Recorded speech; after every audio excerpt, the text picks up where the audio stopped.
సీతారాముల కళ్యాణం అనగానే మనకి గుర్తొచ్చేది శ్రీరామనవమి.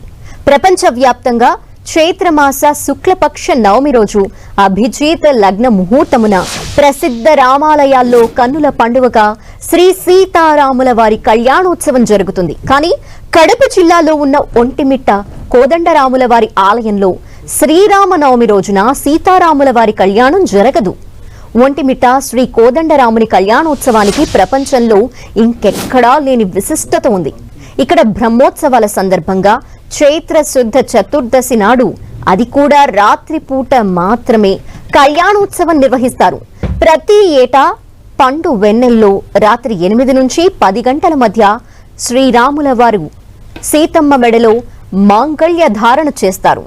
పున్నమి వెన్నెల్లో కోదండరాముడు జానకి మాతని పెళ్లాడటానికి అనేక పురాణ గాథలు ప్రచారంలో ఉన్నాయి. శ్రీరాముని కళ్యాణం పగలు జరగటంతో ఆ అపురూప దృశ్యాన్ని చూసే అదృష్టం లభించలేదని విచారిస్తున్న చంద్రునికి ఒంటిమిట్టలో జరిగే కళ్యాణం తిలకించే అవకాశాన్ని కల్పిస్తానని రాముడు మాట ఇచ్చినట్టు పురాణ కథనం. పురాణాల ప్రకారం మరో గాథ కూడా ప్రచారంలో ఉంది. సాధారణంగా కన్యాదానం ఆడపిల్లని కన్న తల్లిదండ్రులు చేస్తుంటారు. ఈ సంప్రదాయ ప్రకారం చంద్రవంశస్థులైన జనకుడు సునైన దంపతులు రాత్రిపూట చంద్రుడు వెలుగుల మధ్య రాముల వారికి సీతమ్మనిచ్చి వివాహం జరిపించారు. ఇక రాముల వారిది సూర్యవంశం. సూర్యుడు మనకు శారీరక ఆరోగ్యాన్ని ప్రసాదిస్తాడు, చంద్రుడు మానసిక ఆరోగ్యాన్ని అందిస్తాడు.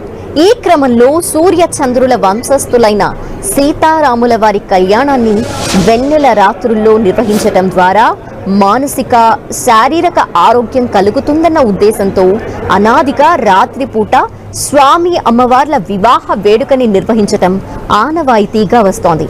అలాగే పున్నమి రోజున చంద్రుడి వెన్నెల కాంతుల ద్వారా వనమూలికలు మనకి శక్తిని అందిస్తాయి.